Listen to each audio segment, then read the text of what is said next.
Like చేయండి, share చేయండి, comments రాయండి. మన YouTube channel Prasanna knowledge centre.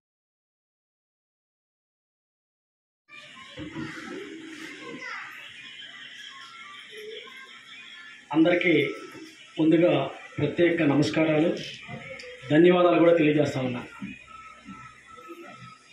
ఈరోజు నేను పుట్టినరోజు జరుపుకోవడం అనేది గతంలో చాలా తక్కువగా ఉండేది.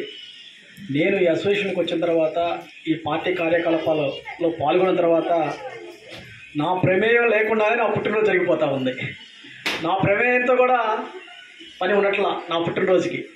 సో ఎందుకు చెప్తా ఉన్నానంటే, మనము ఇవాళ రోజున ఒక అసోసియేషన్లోకి వచ్చి ఒక పార్టీ కార్యకలాపాల్లో పాల్గొన్న తర్వాత మనం వేసేటటువంటి అడుగులు ఏవైతే ఉన్నాయో అది చాలా బలంగా ఇవాళ రోజున మనం వేస్తూ ఉన్నాం. ఇవాళ రోజున నేను పుట్టినరోజు జరుపుకుంటానంటే మన వాళ్ళు ఎంతమంది మరి నాకు వచ్చి శుభాకాంక్షలు తెలపాలి, మన నాయకుడు ఉన్నాడు, మన నాయకుడికి మనం వెళ్ళి కనపడాలి, మన నాయకుడికి మనం వెళ్ళి శుభాకాంక్షలు తెలియజేస్తే మనకు కూడా ఒక రకమైనటువంటి ఈ సమాజంలో ఒక గుర్తింపు ఉంటుంది. సమాజంలో మనకంటూ ఒక తీరని లోటు కూడా మనం తీర్చుకుందాం అనే ఆలోచనతో మన వాళ్ళు ఎక్కడెక్కడి నుంచో కూడా కర్నూలు నియోజకవర్గం, బాపట్ల నియోజకవర్గం, అదేవిధంగా రేపల్లె, బట్టిపోలు, అదేవిధంగా కాకుమారు, పత్తిపాడు నియోజకవర్గాల నుంచి దాదాపుగా 5-6 నియోజకవర్గాల నుంచి రావడం జరిగింది. ఇవాళ రోజున చూస్తే మనం ఏమి సాధించాము అనే దాని గురించి కూడా, భవిష్యత్తులో ఏమి సాధిస్తామనేటటువంటి దాని గురించి కూడా మనం కులకుశంగా మన చర్చ జరగాలి. అవి చాలా బలంగా అయిపోతూ ఉన్నాం. బలంగా అయిపోతున్నందుకు నాన్ని కూడా మనమే పలకపోతూ ఉన్నాం. ఇవాళ రోజున వాస్తవంగా ఇంతకు ముందు చూస్తే మనం ఎక్కడ కూడా మన వాళ్ళల్లో చాలామంది కూడా పుట్టినరోజులు అంటే ఇవన్నీ కూడా చాలా తక్కువ మంది జరుపుకుంటూ ఉండేటువంటి వాళ్ళు. ఇవాళ రోజున మనం వచ్చిన తర్వాత ఒక ఆనవాయితీని ఈ కులంలో, ఈ యొక్క సమాజంలో మనం తీసుకొస్తా ఉన్నాం. ఎవరికంటే తక్కువ కాదు, అందరితో కూడా మన సమానం అనేటటువంటి నిదర్శనాన్ని ఇవాళ రోజున మనం ఈ యొక్క సమాజానికి మనం తెలియజేస్తూ ఉన్నాం. ఎక్కడ కూడా మనం ఎవరికంటే కూడా తక్కువేం కాదు, అందరితో పాటు మనం, అందరిలో మనం, అందరితోనే మనం అనేది కూడా ఈ యొక్క సమాజం ఈ సందర్భంగా కూడా మేము అందరూ కూడా తెలియజేస్తా ఉన్నాం. మనం ముందుకెళ్ళాలి, మనం ముందుకు వెళ్ళాలి. మనం కూడా రాజకీయమైనటువంటి అడుగులు వేయాలి. మనం కూడా ఈ సమాజంలో అందరికి కూడా గొప్పగా తల ఎత్తుకొని ధైర్యంగా ఎక్కడ కావాలంటే అక్కడికి వెళ్ళేటటువంటి అడుగులు మనం వేసినప్పుడే మన సమాజంలో గుర్తింపు కూడా వస్తుంది కూడా ఈ సందర్భంగా నేను తెలియజేస్తా ఉన్నా. నేను ఈ సందర్భంగా ఒకటే తెలియజేస్తా ఉన్నా, ఏ నియోజకవర్గంలో అయినా, ఏ గ్రామంలో అయినా, ఏ పల్లెలో అయినా, ఏ కాలనీలో అయినా, ఏ ఎస్టీ కాలనీలో అయినా సరే, ఎవరికైనా సరే ఆపద వచ్చింది, వెంకట సుబ్బయ్యకి ఫోన్ వస్తుంది అంటే ఆ యొక్క ఫోన్కి నేను సమాధానం చెప్పి తీరుతా. చెప్పేదంతా ఆ ఫోన్కి సమాధానం చెప్పి ఆ పని అయిపోయేంత వరకు కూడా నిద్రపోకుండా పని చేస్తానని చెప్పి సందర్భంగా నేను అందరూ తెలియజేస్తా ఉన్నా. అదే నా బలం, అదే నా ధైర్యం కూడా. ఎందుకంటే ఒకటే చెప్తా ఉన్నా, ఇవాళ రోజున చాలామంది అర్ధరేతరనగా అపరేతరంగా నాకు ఫోన్ చేస్తూ ఉంటారు. నిన్నగాక మొన్న కూడా మన రమేష్ గారు ఒక ఇష్యూ తీసుకొచ్చారు. గణపురంలో దాదాపుగా మనోళ్ళకి సంబంధించినటువంటి ఒక ఇష్యూ తీసుకొచ్చాడు. అది 1 year 1.5 years క్రితం నుంచి నడుస్తూ ఉంది ప్రాబ్లం. అతను మన వాళ్ళకి డబ్బులు ఇవ్వాల్సినటువంటి విషయాన్ని ఒకటి ఉంటే దాన్ని అతను నీకేం సంబంధం రా, నీకు ఎందుకు ఇవ్వాలరా అని చెప్పి ఈ మనోడింటికి వచ్చి మనోడెళ్ళి వాళ్ళ ఇంటికి అడిగితే నువ్వు అడిగేది ఎందరా నన్ను అని చెప్పి బెదిరించి పంపించినటువంటి రోజులు కూడా మనం చూసాం. దాని మీద మనం కేసు మన రమేష్ గారిని పంపించి, నేను మరి కర్లపాలెం పోలీస్ స్టేషన్ పంపించి నిన్న మొత్తం పని అంతా కూడా క్లియర్ చేయించాం. పన్నంతా క్లియర్ చేసి ఎవరైతే ఉన్నాడో ఆ వ్యక్తి ఇతనికి ఇవ్వాల్సినటువంటి అమౌంట్ ఏదైతే ఇచ్చి, అయ్యా మీ వాళ్ళకి నేను ఇచ్చానని చెప్పయ్యా అని చెప్పేటటువంటి రోజు కూడా మనం నిన్న చూసాం. అంటే మనంగా ఉంటే, ఒక వ్యక్తిగా ఉంటే మనం ఏమీ సాధించలేము. అదేవిధంగా మనం ఒక శక్తిగా, ఒక గ్రూప్గా, ఒక అసోసియేషన్గా ఉన్నామంటే మనం ఏదైనా సాధిస్తామని కూడా ఈ సందర్భంగా మీకు తెలియజేస్తా ఉన్నా. అందుకే మన యానాదుల సంక్షేమ సంఘం తరఫున మనం ఉన్నాం. మన అసోసియేషన్లో కూడా చాలా బలంగా ఉంది. ఈ యొక్క అసోసియేషన్ కూడా ముందుకు తీసుకెళ్దాం, ఇంకా బలంగా తయారవుతాం. అదేవిధంగా దీనికి సంబంధించినటువంటి ఎటువంటి ఏ అవసరం ఉన్నా కానీ గుంటూరు జిల్లాలకు వస్తేనే ఉన్న సోదరుడు మన సూరిబాబు గారు ఉన్నారు. మరి సూరిబాబు గారు ఏ విషయం మీదైనా సరే ఆయన దృష్టికి వస్తే నా దగ్గర దృష్టికి తీసుకొస్తా ఉన్నారు. ఆయన అనేక కార్యక్రమాల్లో పాల్గొంటా ఉన్నారు. చాలా బలమైనటువంటి లీడర్గా కూడా ఎదుగుతూ ఉన్నాడు మరి సూరిబాబు గారు గుంటూరు జిల్లాలో. అదేవిధంగా బాపట్ల జిల్లాలో మరి చౌటూరు రమేష్ గారు మరి జిల్లా అధ్యక్షుడిగా ఉన్నారు. ఆయన కూడా బాపట్ల జిల్లాలో అనేక కార్యక్రమాల్లో చురుగ్గా పాల్గొంటూ ఉన్నారు. చురుగ్గా పాల్గొని ఏదైతే మన వాళ్ళకి కావాల్సిన అవసరాలు అయితే ఉన్నాయో, ఆధార్ కార్డులు అయితేనేమి, రేషన్ కార్డులు అయితేనేమి, అనేక కార్యక్రమాల్లో కూడా ఏ సమస్య ఉన్నప్పటికీ కూడా రమేష్ గారు ముందుండి ఆ యొక్క సమస్యను తీర్చేంత వరకు కూడా ఆయన అహర్నిశలో శ్రమిస్తూ ఉన్నారు. అట్లాంటి వ్యక్తులు కూడా మనం తయారు చేశాం. అట్లాంటి వ్యక్తుల్ని సమాజంలో ముందుకు తీసుకెళ్తా ఉన్నాం. అదేవిధంగా మనం ఇప్పుడు సామాజికంగా కాస్త కోస్త ఆర్థికంగా ముందుకు వచ్చాం. గతంతో పోలిస్తే ఇప్పుడు సామాజికంగా ఆర్థికంగా ముందుకు వచ్చాం. కానీ ఇంతవరకు కూడా మనం రాజకీయంగా ముందుకెళ్ళినటువంటి అంశాలు మనం చూస్తూ ఉన్నాం. ఇక ఫ్యూచర్లో మనం ఖచ్చితంగా మనం రాజకీయంగా కూడా ముందుకెళ్తామని, రాజకీయంగా కూడా పదవులు అనుభవిస్తాం. ఈ యొక్క రాజకీయం ద్వారా మన యొక్క ఉనికి, మన యొక్క జాతి ఉనికి కూడా రాష్ట్ర ప్రభుత్వాలు కూడా మన గురించి మాట్లాడుకునేటటువంటి స్థాయికి తీసుకొస్తారని చెప్పి కూడా ఈ రోజున ఈ పుట్టినరోజు సందర్భంగా మీ అందరికీ కూడా నేను తెలియజేస్తా ఉన్నా. ఖచ్చితంగా మనం ఇవాళ రోజున మనం చాలా నేర్చుకోవాల్సింది కూడా చాలా ఉంది. రాజకీయ పాఠాలు నేర్చుకోవాలి. అదేవిధంగా మన కులంలో ఉన్నటువంటి చాలా మందికి ఆధార్ కార్డులు, రేషన్ కార్డులు లేనటువంటి వాళ్ళకి కూడా మరి సంక్షేమ పథకాలు, లేకపోతే సంక్షేమ పథకాలు ప్రభుత్వాలు వచ్చినాయి, కొత్త ప్రభుత్వాలు వచ్చినాయి. ఈ ప్రభుత్వ సంక్షేమ పథకాలు త్వరలో రిలీజ్ చేయబోతా ఉన్నాయి. దానికి సంబంధించినటువంటి ఏవైతే ఉన్నాయో ఆధార్ కార్డులు అయితేనేమి, రేషన్ కార్డులు అయితేనేమి, మరి డేట్ ఆఫ్ బర్త్ సర్టిఫికెట్లు ఇవన్నీ కూడా మనం ఇప్పటి నుంచే దాని మీద ప్రణాళికలు సిద్ధం చేసుకొని అన్నీ కూడా ఇప్పించేటట్టుగా మనం తీసుకునేటట్టుగా ప్రణాళికలు సిద్ధం చేసుకొని దాని మీద ముందుకెళ్లాల్సిన అవసరం ఎంతైనా ఉంది. ఆ రకంగా కూడా మనం ముందుకెళ్దాం.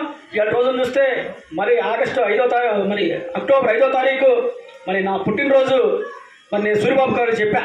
సూరిబాబు గారు చాలా రాత్రి నాకు ఫీవర్ వచ్చిందండి, చాలా నీరసంగా ఉన్నాను, ఈసారికి కాలేజీలో అంటే నెక్స్ట్ ఇయర్ నేను కొత్తగా ఇల్లు కట్టబోతా ఉన్నాను. నేను కొత్తగా ఇల్లు కట్టేటటువంటి ఇంటి దగ్గర చాలా గ్రాండ్గా ఎవ్రీ ఇయర్ మనం బతికున్నంతకాలం చక్కగా మన అందరితో కూడా కలిపి దాదాపుగా ఒక 500-600 మందితో ఎవ్రీ ఇయర్ మన పుట్టినరోజు అక్కడ గ్రాండ్గా సెలబ్రేట్ చేసుకుందామంటే లేదండి, ఖచ్చితంగా మీరైతే మాత్రం నేనైతే ఆపే శక్తి కూడా నాకు కూడా లేదు. నాకు సంబంధం లేకుండా కూడా మన వాళ్ళందరూ వచ్చి ఈ రోజున పుట్టినరోజు శుభాకాంక్షలు తెలియజేస్తూ ఉంటున్నారండి. ఈ రకంగా కూడా మీరైతే మాత్రం మాకు అపాయింట్మెంట్ ఇవ్వాల్సిందే సార్ అంటే ఖచ్చితంగా సరే. నా కులపోళ్ళు, నా వాళ్ళు ఎప్పుడు ఏది అడిగినా కానీ నేను కాదనే పరిస్థితి ఉండదు. ఖచ్చితంగా మీరు అడుగుతారు కాబట్టి ఖచ్చితంగా నాకు బాగోపోయినప్పటికీ కూడా మీకోసం ఓపిక తీసుకున్నా సరే మీతో కలిసి ఈ యొక్క ఏదైతే ఉందో ఈ పుట్టినరోజుని జరుపుకుంటారని చెప్పి కూడా నేను సూరిబాబు గారికి మాట్లాడడం జరిగింది. ఆ సందర్భంగానే ఈ రోజున ఇంతమంది ప్రజలు వచ్చి నాకు శుభాకాంక్షలు తెలియజేసినందుకు పేరున ప్రతి ఒక్కరికి కూడా నేను ప్రత్యేకంగా ధన్యవాదాలు తెలియజేసుకుంటా ఉన్నాను. మరి ఈ సాయంకాల సమయంలో మరి నేను మధు మాస్టర్ గారికి కూడా ఇందాకనే ఫోన్ చేశాను, 3:30-4 ఆ టైంలో. మాస్టర్ గారు ఈరోజు ఎవ్రీ ఇయర్ జరుపుకుంటాం కదా, మనం ఈ రోజున నాకు పుట్టినరోజు మాస్టర్, తప్పకుండా మీరు రావాలి మాస్టర్ అంటే, భలేవాడి సుబ్బు నేనే మార్నింగ్ నుంచి చేద్దాం అనుకుంటా ఉన్నాను, ఖచ్చితంగా నేను వస్తాను, నా అటెండెన్స్ ఉంటుందని చెప్పి మధు మాస్టర్ గారు కూడా నా ఆహ్వానాన్ని మన్నించి ఇక్కడికి వచ్చి మరి మీ అందరితో కూడా పరిచయాలు పెంచుకొని మరి ఆ రకంగా ముందుకెళ్తా ఉన్నారు. మరి ఇట్లాగే మనం ఎవరు ఏమనుకున్నా సరే, ఎవరు ఏ పార్టీలో ఉన్నా సరే, ఎవరు ఎక్కడున్నా సరే, మీకంటూ ఒక బాధ వస్తే, మీకంటూ ఒక ఏదైనా అన్యాయం జరిగితే ఎనీ టైం 24/7 నా ఫోన్ ఎప్పుడు అందుబాటులోనే ఉండిద్ది. ఖచ్చితంగా మీరు ఫోన్ వచ్చిన వెంటనే సంబంధిత అధికారులతో, సంబంధిత వాళ్ళతోటి ఖచ్చితంగా నేను మాట్లాడి ఆ ప్రాబ్లం ఏదైతే ఉందో ఆ ప్రాబ్లం కూడా క్లియర్ చేస్తామని కూడా ఈ సందర్భంగా మరి తెలియజేస్తా ఉన్నాను. అదేవిధంగా ఈ రోజున మీరు వస్తూ ఉన్నారు. లాస్ట్ టైం కూడా మేము పుట్టినరోజు జరుపుకున్నాం గౌడ చౌదరి ఫంక్షన్ హాల్ దగ్గర. అప్పుడు స్థానిక ఎమ్మెల్యే గారు వాళ్ళందరూ కూడా ఉన్నారు. వాళ్ళందరూ అక్కడ భోజనాలు ఏర్పాటు చేసి ఆ భోజనాలు అయిపోయి తర్వాత చూస్తే మన వాళ్ళందరికీ భోజనాలు లేవు. బయటకు వచ్చే దాదాపుగా 11-11:30 అయిపోయింది. ఎక్కడ కూడా భోజనాలు లేవు. చూస్తే మా వాళ్ళు అంత అభిమానంతో నా దగ్గరికి వస్తే నేను భోజనం పెట్టి పంపించలేకపోతున్నానని చెప్పి బాధ నాకు చాలా ఎక్కువ అనిపించింది. చిన్న కాదు, చాలా బాధపడ్డాను నేను.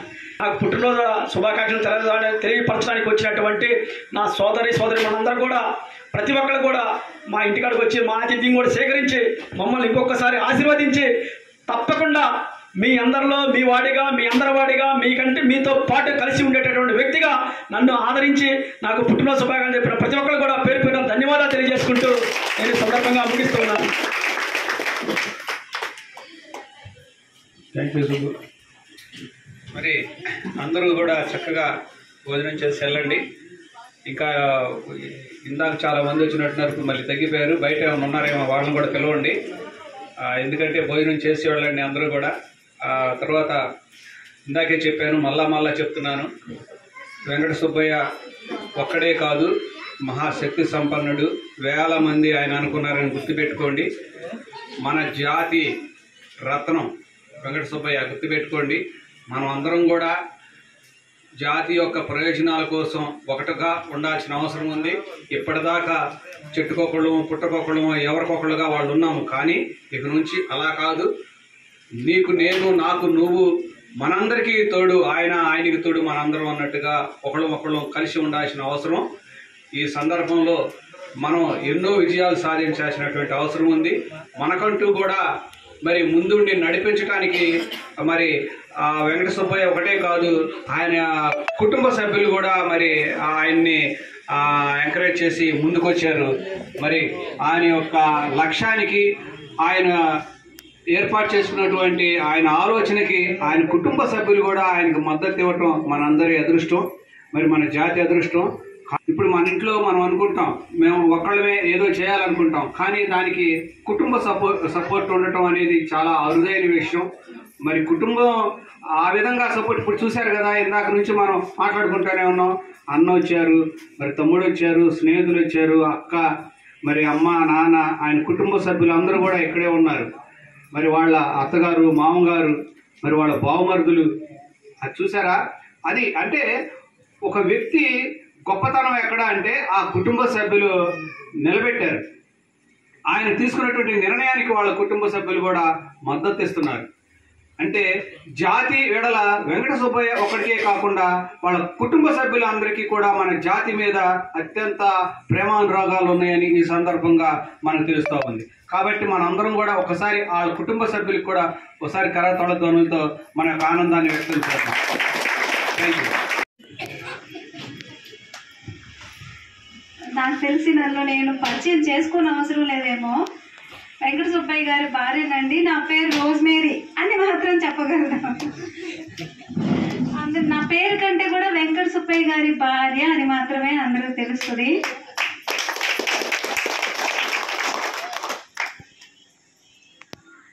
అసలు ఈరోజు ఇలాగా ఈ ఫంక్షన్ జరుగుతుందని అనుకోలేదు నేను అసలు. రాత్రి మా వారు చాలా చాలా ఫీవర్తో ఉన్నారు, మాట్లాడలేనంత ఫీవర్తో ఉన్నారు.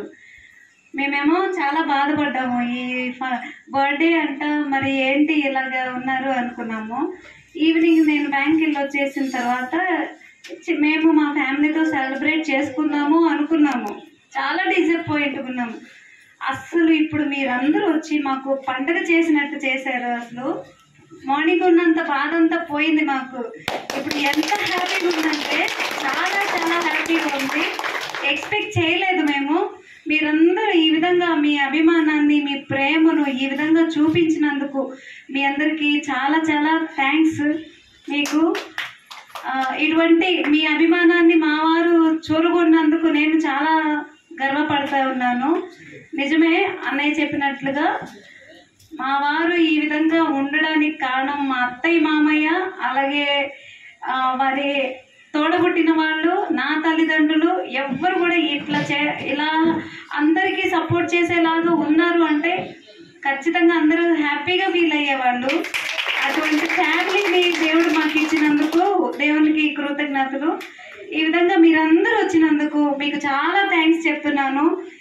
కొంచెం కొంచెం ఏదో ఏర్పాటు చేయగలిగాను అంటే బ్యాంక్ నుంచి కూడా చాలా లేటుగా వచ్చాను నేను, అయినా కానీ చేయగలిగాను.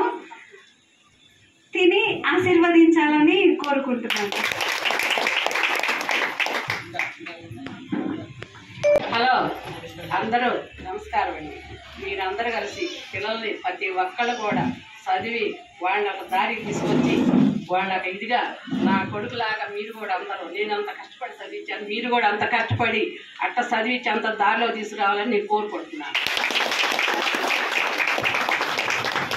థ్యాంక్ యూ అమ్మా. చూసారా, వాళ్ళ కుటుంబంలో ప్రతి ఒక్కళ్ళు ముందు ఎదుటి వ్యక్తి మంచితనం, మీరు బాగుపడండి, మీరు చైతన్యం అవ్వండి, మీరు అభివృద్ధి చెందండి. నేను ప్రతి వాళ్ళు కూడా చదువుకోవడానికి డబ్బులు ఇచ్చి వాళ్ళకి సహాయం చేసి పంపించేదాన్ని. ఇంటి దగ్గర ఒక్కళ్ళు కూడా ఉంచేదాన్ని కాదు. బయట నాకు ఎదురొచ్చిన పిల్లలందరూ చదువుకోండి అయ్యా, మీరు చదువుకోండి అయ్యా. అట్లాగే మీరు కూడా చదువు అనేది గొప్పతనం, చదివే ఉండాలి. మనకి ఆస్తి అంతస్తు కాదు, ముందు చదువు కావాలనే కాదు. మా ఆడబిడ్డ నువ్వు ఏం సంపాదిస్తున్నావన్నా కూడా నా పిల్లల్ని చదివే కావాలి. నేను చదువు డాబున్నాను, నేను ఎక్కడ కొనాలని అనేది నాకు అవసరం లేదు. నా పిల్లలు చదవాలి, నా పిల్లలు ఉద్యోగాలు చేయాలి, నేను వాళ్ళ ఆనందం చూసుకోవాలని మాట్లాడేదాన్ని.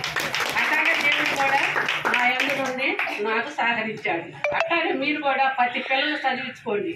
ఏ కూలి చేసావు, నా చేసాను, నేను కూలి చేసి చదివించాను, నేను సంపాదించేసాను, కూలి చేసి సంపాదించాను, మొత్తం చిన్నేమీ లేదు. అట్లాగే మీరు కూడా ప్రతి ఓళ్ళు అదొకటి గ్రహించి చదివించుకోండి. చాలు, మాకు కావాల్సింది అదొకటి. చూసారా, చదువు విలువ తెలిసినటువంటి ఒక స్త్రీ కుటుంబాన్నే మార్చేస్తుంది. చదువు విలువ తెలిసినటువంటి ఒక స్త్రీ కుటుంబాన్నే మార్చింది, తరతరాలు మారిపోయింది. మరి ఆమె పట్టుదల, పిల్లలను చదివించాలనేటువంటి ఆ పట్టుదల ఈరోజు ఈ స్థాయికి వచ్చింది. కాబట్టి చదువు అనేది మాత్రమే మన తలరాతలు మారుస్తుంది. మనకి పొలాలు లేవు, కోట్ల రూపాయల ఆస్తులు లేవు, మరి మనకి వెళ్ళి బయటికి వెళ్ళి పని చేయించుకోవడానికి మనకు తెలిసినటువంటి పెద్దలు ఎవరు లేరు. మనకున్నటువంటి ఏకైక సాధనం చదువు ఒక్కటే. ఆ చదువు కూడా అసలు మనకు అందుబాటులో లేని చదువు. ఒకప్పుడు చదువుకుంటే నాలుకలు కోసేవాళ్ళు, చెవులు కోసేవాళ్ళు, ముక్కులు కోసేవాళ్ళు, ప్రాణాలు తీసి చంపేసేవాళ్ళు, చదువు కావాలంటారా నీకని. మరి అంత గొప్ప చదువుని ఈరోజు మనకు దగ్గరకు తీసుకొచ్చినటువంటి మహానుభావులు మహాత్మా జ్యోతిరావు పూలే, బాబాసాహెబ్ అంబేద్కర్, వారందరి యొక్క కృషి ఫలితంగా ఈరోజు మనకి చదువు దగ్గరకు వచ్చింది. మరి మన చదువు మన బడి పక్కనే ఉంటుంది. మరి అటువంటి బడికి మన పిల్లల్ని పంపించడంలో అశ్రద్ధ చేస్తున్నాం. తాచుపాము తన పిల్లల్ని తనే చంపుకుంటున్నట్టే కరెక్ట్ అయితే మన పిల్లల చదువుకొని కూడా మనం చేస్తున్నామంటే మన పిల్లలు మనమే చంపుకున్నట్టు గుర్తుపెట్టుకోండి. వాళ్ళ యొక్క తలరాత్రులు మార్చాలంటే చదువు ఒకటే గుర్తుపెట్టుకోండి. కాబట్టి మరి వెంకట సుబ్బయ్య గారి అమ్మా నాన్నకి ప్రత్యేకంగా మన అందరి తరఫున ఒకసారి ధన్యవాదాలు తెలియజేద్దాం. అందరికీ నమస్కారాలు. అణగారిన వర్గాల నుండి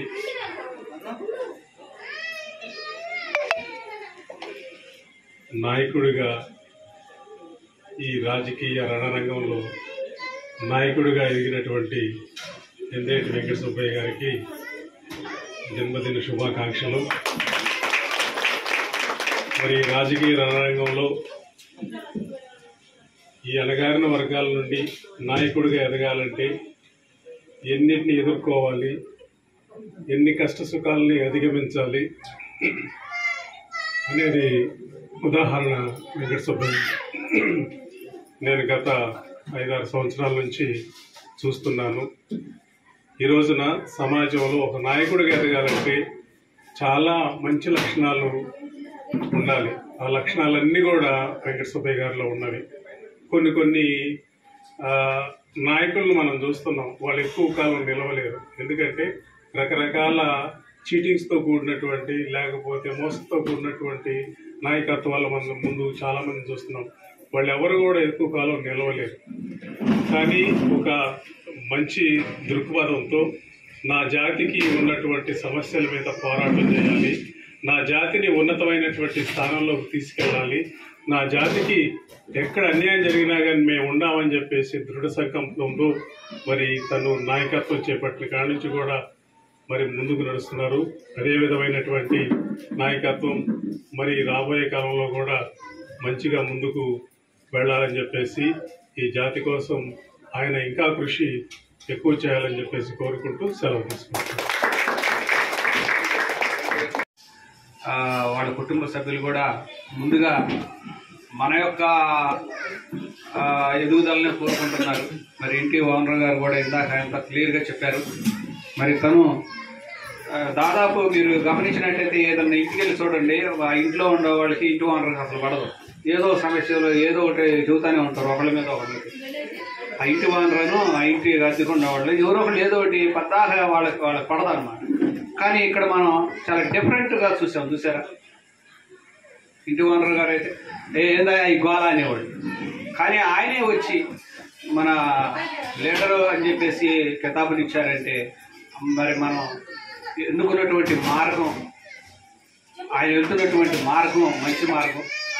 మరి అట్లాగే ఇంటి ఓనర్ వెంకట సుబ్బయ్య గారు మాట చెప్పారు చూడండి, నేటి పరిస్థితుల్లో లీడర్గా ఎదగాలంటే ఎంతో కష్టం.